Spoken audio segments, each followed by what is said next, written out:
요새 우울증이 굉장히 많죠.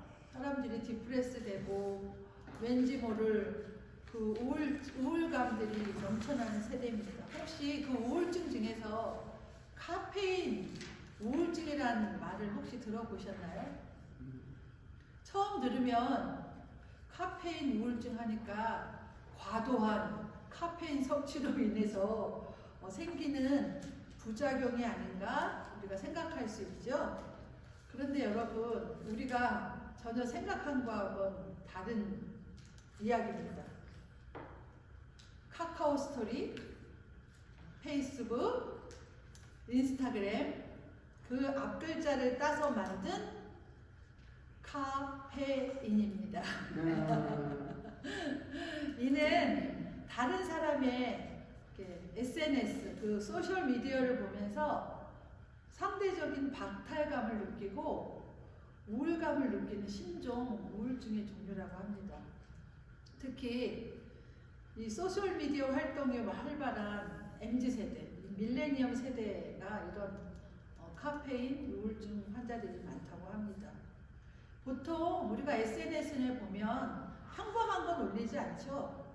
자신에게 뭐 특별한 것 또는 자신에게 과하게 있는 것들을 자신의 재력을 과시하듯이 큰 돈을 쓰는 이 플렉스 문화에 우울감을 호소하는 사람이 빠르게 증가하고 있는 게 요즘 현 세대입니다.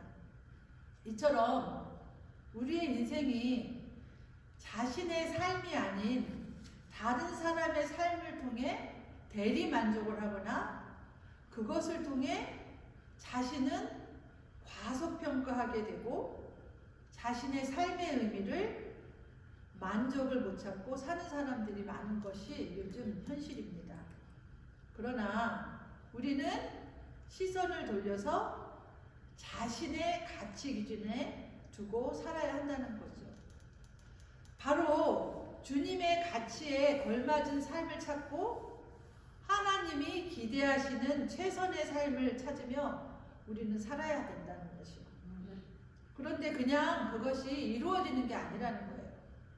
우리가 계획하고 설계해야 된다는 거죠. 마치 건축가가 집을 짓기 전에 먼저 도면을 그리죠. 그려서 설계하는 것처럼 우리의 인생도 하나님의 기대에 합당하게 살려면 설계가 필요하다는 겁니다. 그래서 이 시대를 사는 사람들의 삶이 너무 쉽게 붕괴되고 있다는 거죠. 별거 아닌 것 때문에 자살하게 되고 가정이 깨지고 비극적인 참사가 일어난다는 거예요. 이유가 뭘까요? 내가 가난해서? 절대 아니에요.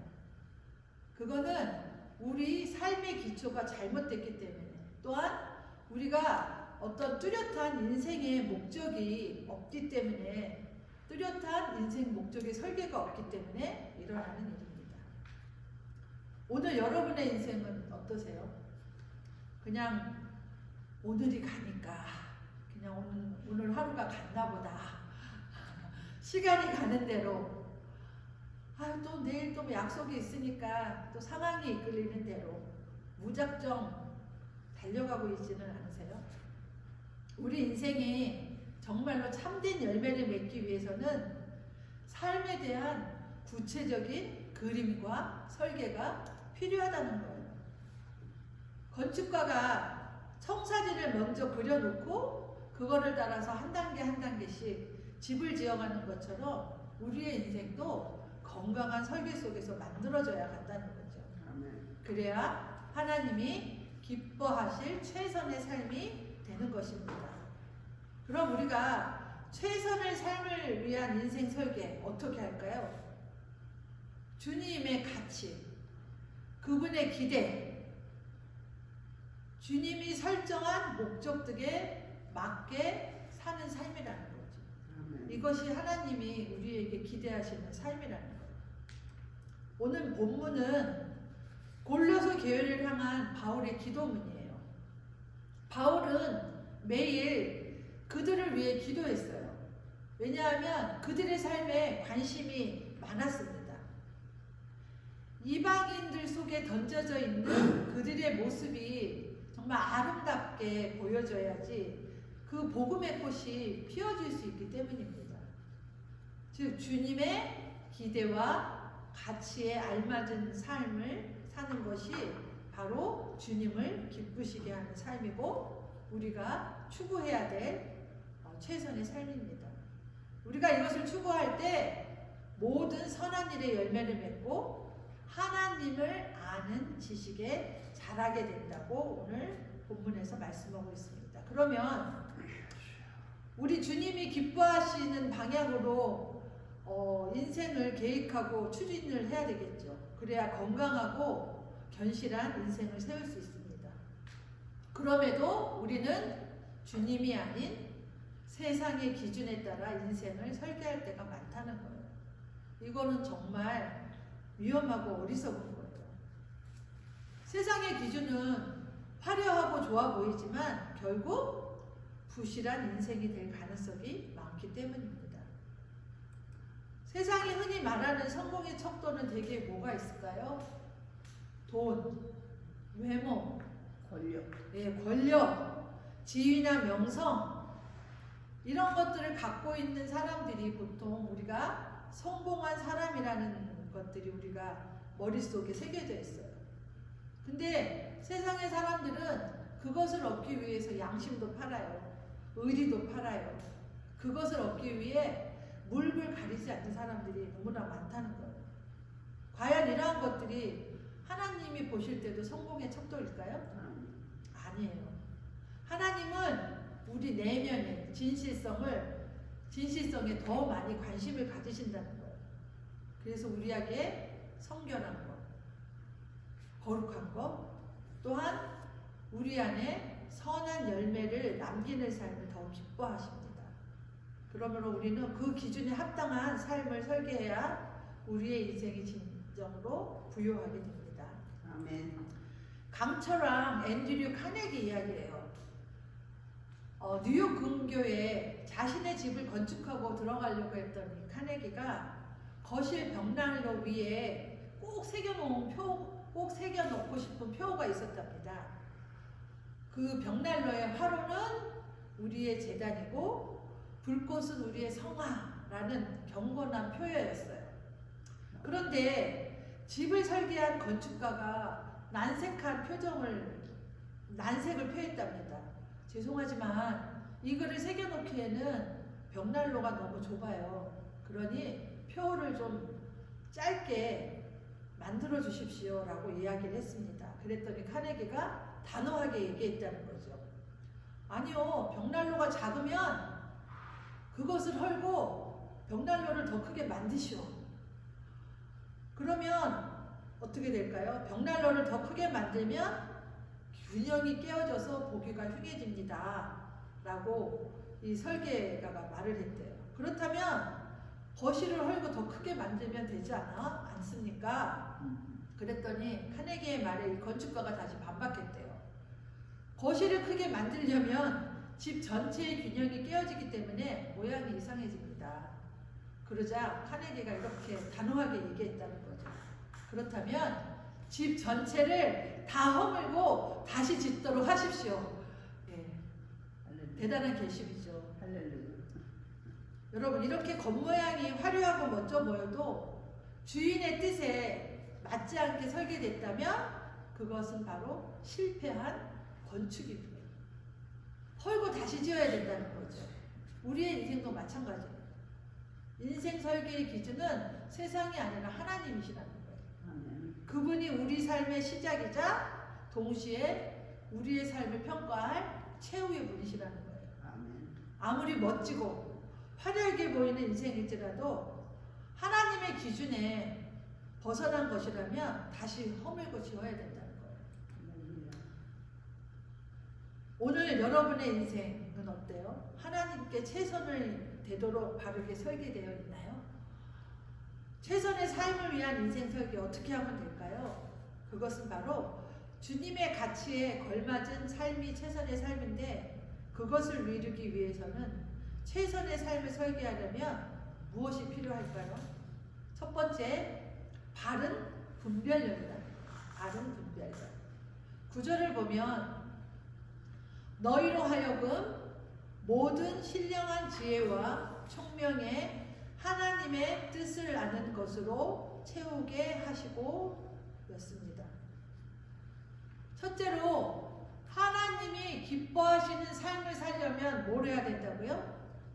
분별할 수 있어야 된다는 거죠.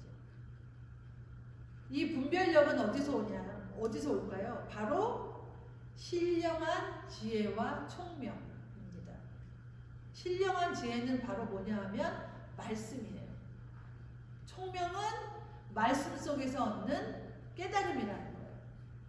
그래서 단순한 우리가 깨우침이 아니라 말씀에 의한, 성령에 의한 분별력을 의미합니다. 에베소서 1장 17절에서는 이것을 계시의 영이라고 말합니다. 그러므로 우리가 성령님의 조명 아래서 말씀을 깊이 묵상할 때 하나님의 뜻이 드러난다는 거예요. 이럴 때 바로 우리에게 생기는 게 영적 분별력. 그래서 실수하지 않는다는 거예요. 가끔 우리가 열심히만 하면 되는 줄 알고 맹목적으로 달려가는 사람들을 볼 때가 있어요. 정말 위험합니다. 우리가 하나님의 뜻을 확인한 후에 그 뜻을 향해서 우리가 열심을 내야 된다는 거예요. 예수님 당시에 바리새인들이 책망을 받은 것은 그들이 열심이나 헌신도가 부족해서가 아니에요. 그냥 하나님의 뜻은 마음은 모르는 채 종교적인 열심에 모든 것을 쏟았기 때문에 바리새인들이 책망을 받은 것이에요. 그래서 로마서 10장 2절은 뭐라고 표현하냐면 그들이 하나님께 열심은 있었으나 올바른 지식을 따른 것은 아니라고 했습니다. 이런 의미에서 가장 무서운 것은 맹목적인 열심이라는 거죠. 이 맹목적인 열심에는 선과 악의 구별도 없어요. 사람을 죽이고 끔찍한 일을 저질러도 마음에 가책이 없다는 거죠. 진정 지혜로운 사람은 하나님의 뜻 앞에서 자신의 인생을 조명해 보는 것입니다. 그리고 그 뜻 속에서 인생의 큰 그림을 보고 진실로 가치 있는 인생을 설계해야 합니다. 아멘. 특별히 우리 교회가 지금은 너무 연약하고 부족하지만 그래도 우리에게 아직 비전이 있잖아요. 하나님이 주실 성전에 대한 비전, 건축에 대한 비전.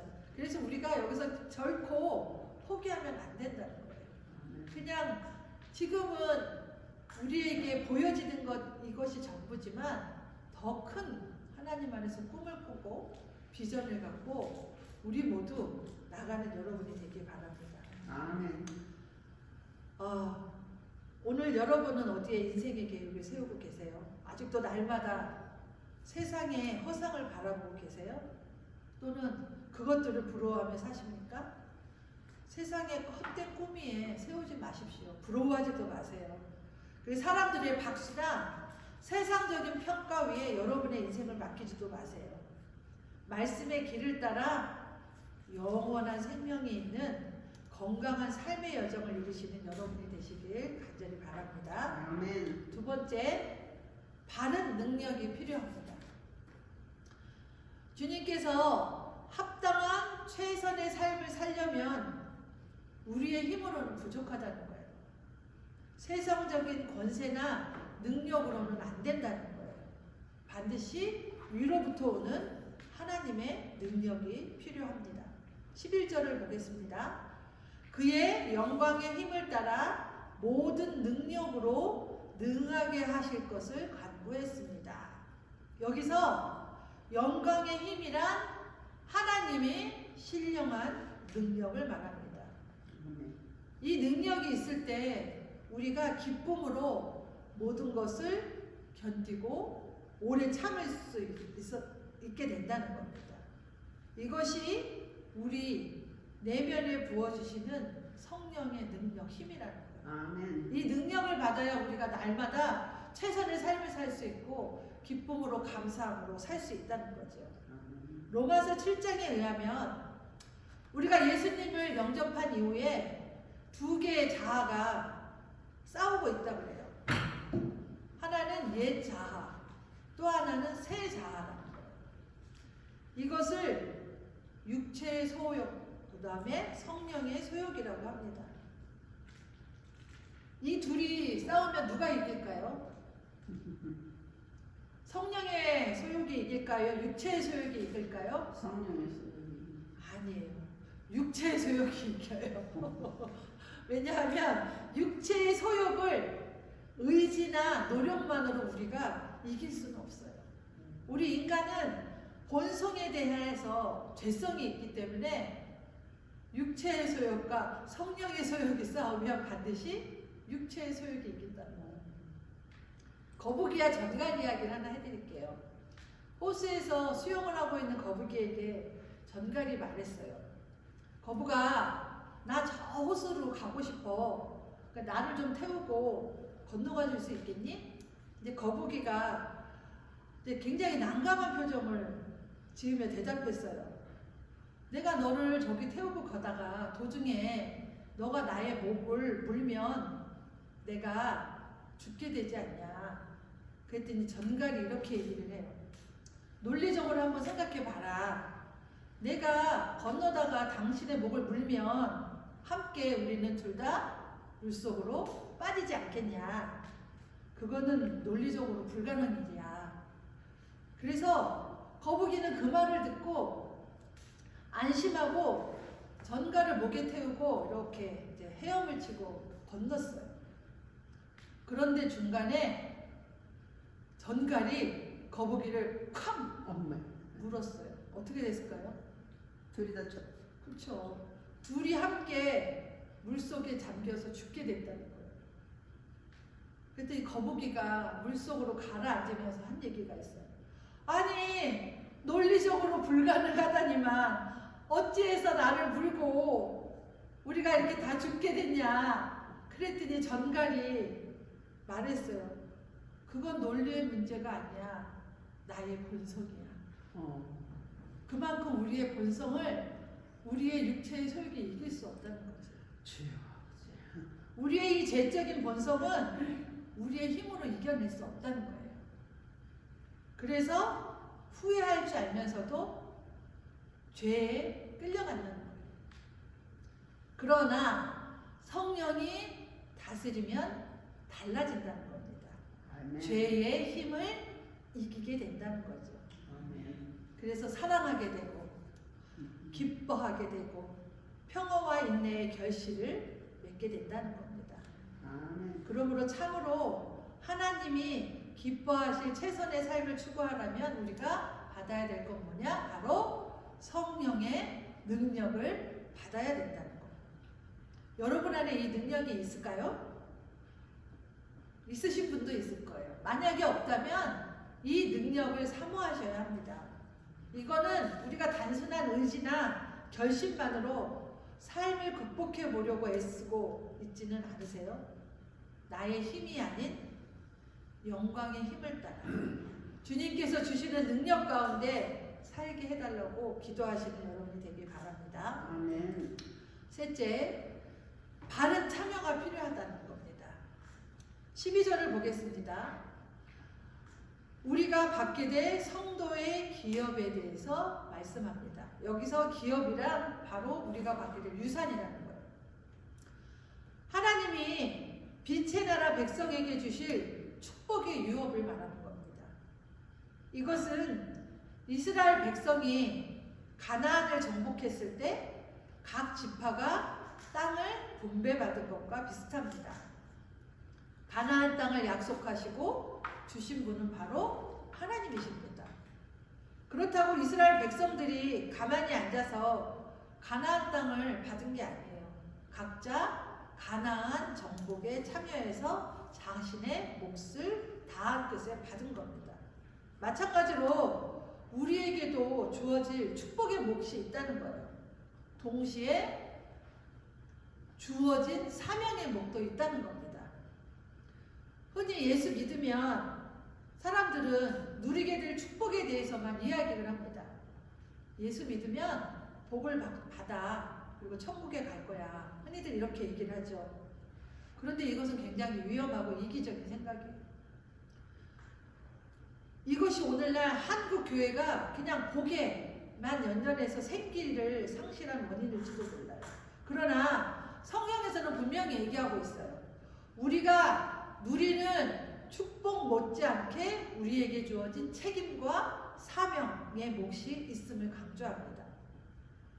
이 둘을 우리가 동시에 인식할 때 건강한 크리스천의 삶을 만들어 갈 수 있다는 겁니다. 아멘. 그러므로 우리가 참으로 하나님이 기뻐하실 삶을 설계하려면 하나님 나라라고 하는 큰 그림, 당장 우리가 여기서 복 받고 사는 게 아니고 하나님 나라라는 큰 그림을 봐야 된다는 거예요. 그려야 된다는 거예요. 그래서 그 그림 속에서 나의 비전을 설정하고 바르게 우리가 어떻게 헌신하고 참여할지, 그렇게 참여하게 될 때 우리의 인생의 방향도 건강해지고 맺게 될 열매도 크게 됩니다. 아멘. 오늘 여러분은 어떤 사명의식 가운데 살고 계세요? 하나님의 세계라는 큰 틀 속에서 우리들이 해야 할 사명의 몫을 행하고 계십니까? 또 말씀드립니다. 우리는 한 번밖에 살지 못할 인생을 살고 있어요. 그러나 바른 일을 위해서 쓰임 받는다면 우리가 한 번 주어진 인생으로 충분하다는 거예요. 하나님은 여러분들의 사심없는 참여를 기대하십니다. 개인적인 욕망이 아닌 참여가 아닌 하나님의 사랑에 대한 감격으로, 감사함으로 기꺼이 여러분의 자신을 드리는 헌신을 원하신다는 거예요. 그런 헌신으로 달려가시는 저와 여러분이 되기를 소원합니다. 말씀을 믿습니다. 지금 여러분의 삶을 한번 돌아보시기 바래요. 지금 나는 정말 주님께서 원하시는 삶을 살고 있는가? 주어진 상황에 따라 나는 날마다 그냥 떠내려가고 살고 있지는 않습니까? 주님 안에서 건강하고 바른 삶을 위한 설계가 지금 필요합니다. 그래서 하나님 뜻 위에 인생을 세우십시오. 그리고 하나님이 주시는 바른 능력으로, 바른 비전으로 달려간다면 아직도 우리에게 남아있는 많은 인생들, 무엇도 당신들을, 여러분들을 무너뜨릴 수 없을 것입니다. 유튜버 박이라는 크리스찬 청년이 있어요. 이 청년은 장래가 총명한 청년이었는데 자신이 가고 싶어하는 외국의 기업에 입사하게 되었어요. 그래서 친구들과 자축 파티를 하고서 술을 마시게 됐어요. 근데 그날 밤 너무 이제 만취했던 거죠. 빌딩과 빌딩 사이에 떨어져서 눈을 떠보니까 병원에서 하반신 마비가 되어서 평생을 그렇게 살아가야 된다는 의사의 말을 들었다고 합니다. 얼마나 암담하겠어요. 나는 이제 회사에 들어가서 얼마나 좋겠어요. 하지만 이 청년은 포기하지 않고 그 말을 들었지만 재활을 하고 휠체어를 타고 운동을 하고 같은 처지에 있는 많은 사람들에게 용기와 위로를 주고 결국 올해 예쁜 신부를 만나서 결혼까지 했다고 합니다. 했어요. 했어요? 아시는군요. 네. 저는 이 청년의 미라클이라는 유튜브 채널을 보면서 정말 많은 생각을 했고, 이 긍정적인 마인드로 자신의 가치를 인정하고 하나님 안에서 삶을, 가치 있는 삶을 보며 참으로 많은 감동을 받았습니다. 아멘. 어떻게 이렇게 최악의 상황에도 불구하고 이처럼 건강한 인생을 살 수 있을까요? 주님 안에서 자신의 존재 가치를 보았기 때문이죠. 아멘. 여러분, 주어진 상황은 현재 좋을 수도 있어요. 나쁠 수도 있어요. 그런데 그 상황에 인생을 걸면 안 된다는 거예요. 여러분을 부르신 주님을 바라봐야 된다는 거죠. 아멘. 그분 안에서 견고한 삶을 건축해야 된다는 거죠. 그때 여러분의 인생에 최상의 걸작품이 될 것을 기억하시기 바랍니다. 그래서 여러분의 인생이 그분 안에서, 주님 안에서 정말 멋진 걸작품으로 살아가는 저와 여러분이 되시길 예수님의 이름으로 간절히 소원합니다. 아멘.